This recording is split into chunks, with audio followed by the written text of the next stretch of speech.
आज फेब्रुआरी 10 2023 ଜାନୁଆରୀ 2023 ରୁ ଜାନୁଆରୀ 10 2023 ରୁ ଫେବ୍ରୁଆରୀ 10 2023 ପର୍ଯ୍ୟନ୍ତ ମୁଁ ପୁରା ଖାଲି ବସିଛି। କିଛି ବି କାମ ନାହିଁ, ଖାଉଛି ଶୋଉଛି ଖାଉଛି ଶୋଉଛି। ବାକି ଗୋଟିଏ କାମ କେବଳ ଚାଲିଛି, ପଞ୍ଚାକ୍ଷର ମନ୍ତ୍ର ଜପୁଛି। ପଞ୍ଚାକ୍ଷର ମନ୍ତ୍ର କ'ଣ?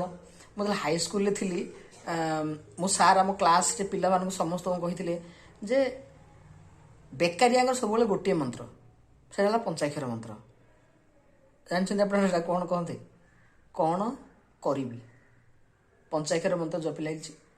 କିଛି ବି କାମ କରୁନି, ମାନେ ମୁଁ ପର୍ସନାଲି କିଛି ଇନକମ୍ ଆସୁଛି, ବଟ୍ ଇନକମ୍ ମୁଁ ପର୍ସନାଲି ହାତରେ କିଛି କାମ କରିନି ଯେ କି ଗୋଟେ ପଇସା ମୁଁ ଇନକମ୍ କରିପାରିବି। ଅଫିସରେ କାମ କରୁଛନ୍ତି ପିଲା, ବାକି ଅଫିସରୁ ପେମେଣ୍ଟ ଆସୁଛି, ସେତିକି ହିଁ ଚାଲିଛି ମୋ ଦ୍ୱାରା। ବାକି ମୁଁ କିଛି କରୁନି। ଇଭେନ୍ ଯେତେବେଳେ ଏଇ ଯେଉଁ ରେଷ୍ଟ ନା, ଏଇ ଯେଉଁ ମାସେ ହେଲା ଯେଉଁ ମୁଁ ରେଷ୍ଟ ନେଉଛି, ଶୋଉଛି, ଏଇଟା ବି ମୁଁ ଜାଣି ଶୁଣିକି ନେଇଛି।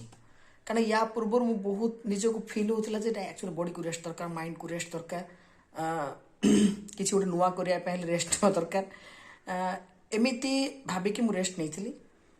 କିନ୍ତୁ ଆଜି ହେଇଗଲାଣି ମାସେ, ମୋତେ କିଛି ଆଇଡ଼ିଆ ଆସିନି।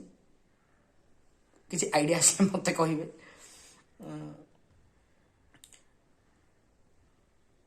ଇଭେନ୍ ମୁଁ ପ୍ଲାନିଂ କରିଥିଲି ଗୋଟେ ମାସ ପରେ ଏକ୍ସରସାଇଜ କରିବି।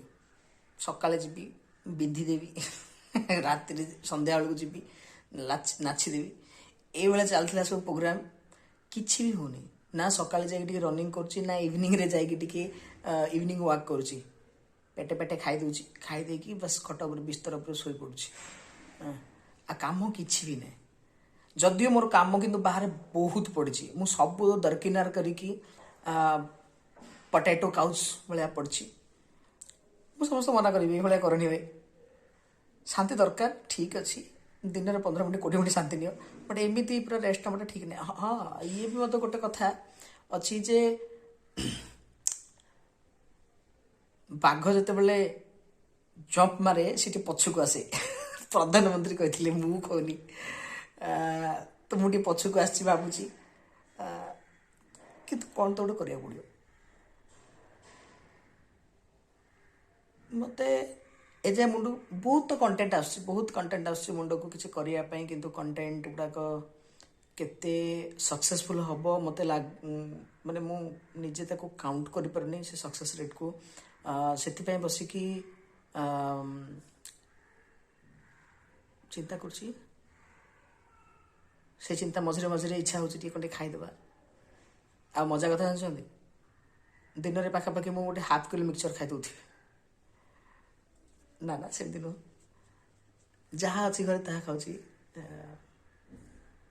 ଆପଲ୍, ଗ୍ରେପ୍ସ, ଅରେଞ୍ଜ, ମିକ୍ସଚର, ନିମକି, ଏପଟ ସେପଟ ଖାଇ ଚାଲିଛି। ଦେଖିବା କ'ଣ ହେଉଛି।